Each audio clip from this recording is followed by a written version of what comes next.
So I'm going to take why are ACL reconstructions failing in 2020?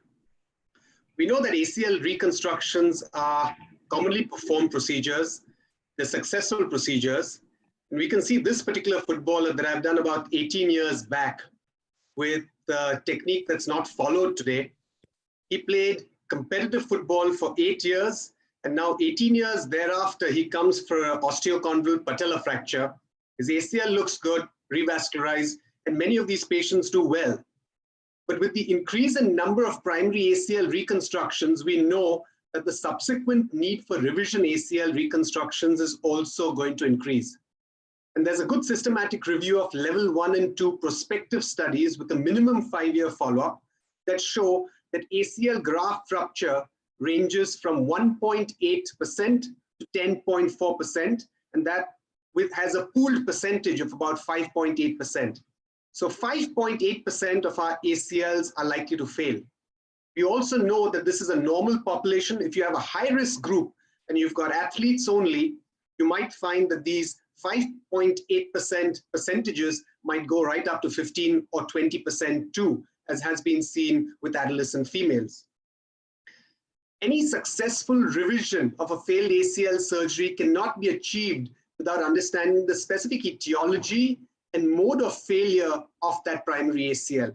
And so I think for all of us, the causes of ACL reconstruction failure are important to understand. And these are technical, biological, traumatic, failure to recognize secondary instabilities, and patient factors. And the most common cause that we at least see are technical reasons. So the first surgery had some problem that went wrong. Something went wrong with that primary procedure, and that's why it's failed. You could also get biologic failures. That means your graft hasn't healed. You could get repeat trauma. You could get situations where the patient has had knee instability, but you've taken care of just the ACL, and you've left the meniscus or you've left the PLC alone, and that's going to result in failure of your primary procedure, which is the ACL, or there could be patient factors. Now, the multicentric ACL revision group, study group, reported that the distribution of these causes, as deemed by the revising surgeon, was trauma 32%, technical factors 24%, biologic 7%, and a combination of all these factors 37%. But we must realize that there's a little bit of a bias in this, because as soon as it's your own patient, then often you feel that it's trauma or a combination of factors. Whereas as soon as it's someone else's patient that you're revising, you tend to feel that it's maybe technical factors. So I think when you're studying your primary ACL that's failed, try and determine what the cause of its primary failure is, and we'll see these causes in detail. The first is technical factors, and the most common technical factors are non-anatomic tunnel placement. This, in our series, we've seen in up to 65%, and it's not really changed. What we saw in 2010 as the most common cause for our revision ACLs is still the most common cause for revision ACLs in 2019, when we've seen our 10-year sort of causes for revision ACL. Anterior femoral tunnel, so you can see this. If that tunnel here is anterior, your graft is going to be short, flexion is going to be restricted, and over time when flexion is achieved, that's going to be at the cost of graft failure. On the other hand, you could get a 12 o'clock tunnel, and that again is not going to serve its purpose. There's going to be no rotational stability for that knee. If your tibial tunnel is anterior, then you're going to have graft impingement, and slowly that graft is going to have attrition and it's going to fail. If you've got a posterior tibial tunnel, then you're going to have a vertical ACL like this. And with that vertical ACL, of course, you can't expect rotational stability, and you probably also won't have translational stability. So that's going to fail. Now, most people feel, yeah, all of these are old X-rays. What's really happening now? Is it changing now? No. As more and more surgeons keep doing ACL reconstructions, there's going to be a learning curve. And I think in that learning curve, the most important part is where does your femoral insertion sit, and can you get that anatomically? So we see this today too, that a lot of our revisions are being done because of non-anatomic femoral tunnels. And if you've got an anterior femoral tunnel with an anterior tibial tunnel, like in this patient, I think that's a double whammy, that ACL is going to fail very, very soon. So for all of you who are beginners and who are just starting off, it's useful to try and determine where is the ACL femoral insertion. And if you'll note, this is where that prior tunnel has gone. That's the graft, a little bit of a protuberant ACL bone there from the BTB with the screw. That's not where your graft should be. That's much too anterior. Try and define the over-the-top position here at the back, because that exactly is where the ACL should be. If it's an acute patient, you can actually see that footprint there and try and make sure that your ACL sockets are within the footprint, both on the femoral and on the tibial side. The next cause in technical is insufficient graft material. So if you're doing a patient's ACL and you find that that quadruple semi-T is insufficient, please think of adding a gracilis to it. There are many studies that show you that the mean load to failure is relative to the diameter. And as we increase our diameter from 7 to 9, we will have a significant increase in your mean load to failure. More importantly, sometimes we feel, how much of a difference does it make when we make our 7 mm to an 8 mm or our 7 mm to a 9 mm? Well, it makes a significant difference. As you can see here, as soon as we move from a 7 to 9, the cross-sectional area is significantly more, almost 62% more, and the increase in strength also is about 35% more. So I think that you should, at least when you're using a hamstring tendon, have a graft that's at least 8 mm in your standard patient. And if it's a larger patient, it should be a 9 or a 9.5 or sometimes even a 10. Inadequate notchplasty. So sometimes you'll note that some patients have a congenitally narrow notch, a stenotic notch. And if you don't identify that and you don't do a notchplasty, your secondary impingement because of that narrow notch is likely to cause attrition on your graft, and your graft is likely to fail. So identify the notch and do a notchplasty in the indicated scenarios. And of course, tensioning and graft fixation. If you haven't tensioned your graft well, you haven't fixed it well, this kind of a fixation is of course going to be a day one sort of failure. The next is biological failure. So here you've done your surgery well, but your graft hasn't healed. And of course, we saw this very commonly 15 and 18 years back when the Lars ligament was popular. But we see this nowadays when we've started using allografts since the last 9 years now. And we do see the rare case of failed ligamentization with the allograft, cadaveric allograft ligaments that we're using. This can also happen with autografts. So you need to be aware of this and look out for this as one of the causes for failure. Infection and arthropibrosis is going to be covered in subsequent lectures, so I'm not going to touch on that at all. The third cause is traumatic causes. And in these, you can have two types of patients. Those that fail early, that means before graft incorporation has actually taken place, that means before 6 or 9 months. These are early traumatic failures. And of course, the late ones that can happen subsequently during sports. And in these early failures, there are two groups of patients that I think you need to be particularly careful about. One is patients who have a high BMI. We know that a high BMI affects neuromuscular control. Patients who have a high BMI tend to recover their strength much more. It's a much slower process than in normal patients. So you need to be a little slow with these patients who have a high BMI. Don't get them to start running, jumping early before ensuring that they've got their strength and they've got their neuromuscular control. The second is the enthusiastic adolescent or young male athlete who's really feeling normal long before his graft is healed and who's trying to do stuff that's way beyond the capabilities of that graft at 4 months and 5 months. I think you need to be particularly careful of these over-enthusiastic young males. So these two groups tend to land up with early failures. But we also see very commonly nowadays late failures. So like this fast bowler, he's undergone an ACL reconstruction, right knee. This is done about 6 years back.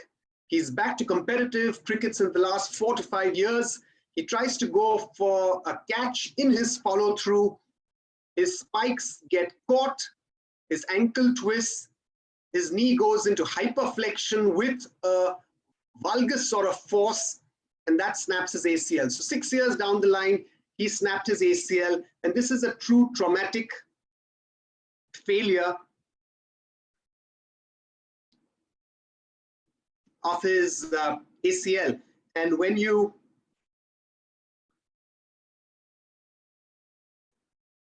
see this,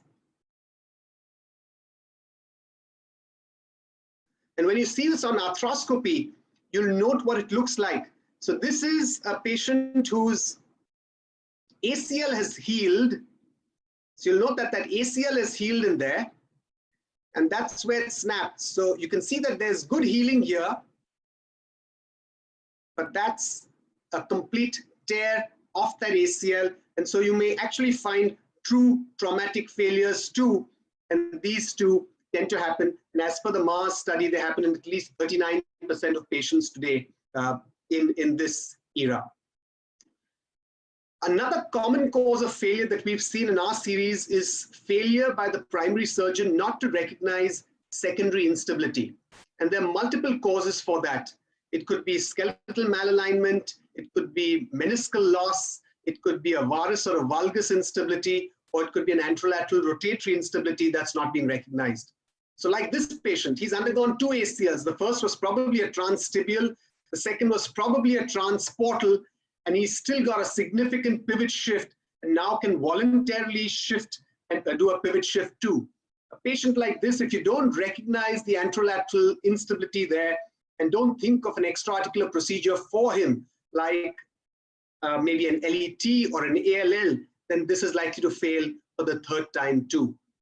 Varus and valgus instabilities, make sure that you identify whether the patient had a PLC or a posteromedial corner complex tear along with that ACL. And if that was missed, that ACL, which has been reconstructed, is going to fail. Excessive stresses are going to be put onto that graft because of inadequate capsular ligaments. And when that fails, again, if you don't identify this and don't take care of this, you would have your revision failing too.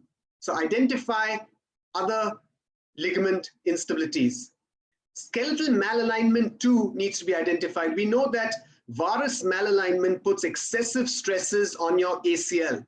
And so if you haven't identified varus malalignment and you do just an ACL reconstruction, it's highly likely that over time, there's going to be a slow failure of that ACL. And he's going to come back to you with instability, with a varus malalignment. And in these scenarios, it's going to be not just your revision ACL, you must think of doing proximal tibial osteotomy. And you may add a decrease of your slope at the same time, take care of an ACL insufficiency. Meniscus deficiency, again, in our series, we've seen that this is one of the major causes for recurrent instability. We need to recognize that the meniscus is a secondary stabilizer for the ACL. So normally, you don't have an ACL, your meniscus there is your secondary stabilizer. That's going to be taking all that load, and over time, you'll end up with either a root tear or a ramp lesion or a longitudinal tear peripherally. And we know from many studies that if you've got a tear of just the ACL, you're likely to have an anterior translation of about 10 mm.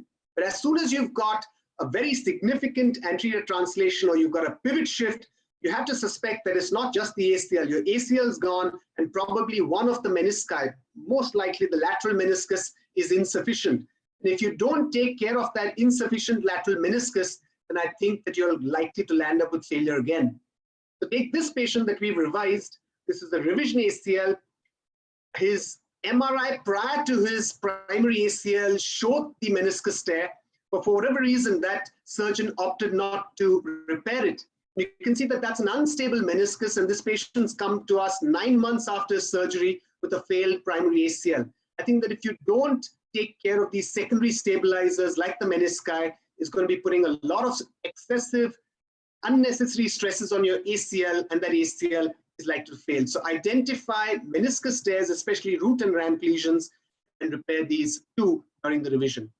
And if you have a patient who's undergone a total medial meniscectomy, when you're doing a revision, think of a meniscus transplant, because if you don't have your entire meniscus on that medial side is gone, then doing just that revision is not going to give him stability. It's going to have to be an ACL reconstruction with a transplant. And finally, excessive posterior tibial slope. We know that there are numerous biomechanical and cadaveric studies today that suggest that an increased posterior tibial slope results in increased forces on not only the native ACL, but also an ACL graft. So I'm not suggesting that if your patient has an increased tibial slope in the primary situation, think of doing an ACL slope correction with your ACL reconstruction. But if you get a patient whose ACL reconstruction has failed and you find that he has an increased tibial slope, please look for it, identify it, and do discuss with your patient that you probably require a slope correction, because otherwise your revision ACL is also likely to fail. So like in this patient who had a varus with an increased tibial slope, we've had to go ahead and do a slope correction with a medial opening wedge osteotomy. And finally, the patient factors. So we know that there's some high-risk patients: obesity, hyperlaxity with genu valgum, patients who have poor neuromuscular control. These are all causes for reconstruction failure. And there are numerous studies which show us now that amongst the intrinsic factors, there are anatomic factors, and of this, I think BMI and hyperlaxity are the most important. So these are risk factors for non-contact injuries of the ACL. And I think in India, this is particularly important because we know that 73% of urban Indians are overweight. And if 73% of our urban Indians are overweight and almost half of them are obese, a lot of them are going to come in for ACL reconstructions. And if we don't take care of that obesity factor, at least don't counsel our patients or don't protect them, then we will have a significantly higher number of failures. And this failure rate is also documented really well. And as we can see in this cohort study from Sweden, on 30,000 patients, they've seen that young age and high BMI are predictors of early failure after primary ACL. And what you can note out here in men and in women, as soon as the BMI goes from 25 to 30, your incidence for failure is significantly more than if your BMI was normal. Surprisingly, if your BMI is more than 30, that incidence falls down. But I suspect what happens here is, these patients are so large that they're probably not going to run and jump. Whereas the guy who's between 25 to 30 thinks that he's fit, he's going to be trying maybe, fitness regimens that involve him running, jumping, twisting, and that's why he has a high incidence of failure. And we can also see this in patients who are adolescents. So if you have an adolescent with a high BMI, then you can see here that rate goes really, really up. So male adolescents with a BMI between 25 to 30, the failure rate is as high as 6.57. So this is a factor that needs to be identified and probably addressed. The second factor is the effect of preoperative knee ligament laxity. So patients who are hyperlax, again, have a significantly higher rate for failure. So you need to identify them. And for these high-risk individuals, you need to think of something else that you're going to do besides your ACL reconstruction if you're going to be preventing them from failing. So very quickly, we've seen the causes of ACL reconstruction failure. These could be technical, biological, traumatic, failure to recognize and address secondary instability, and patient factors. So when you get a patient whose ACL has failed, try and see which one of these factors or which combination of factors has caused this and address these before you do your revision ACL reconstruction. Thank you.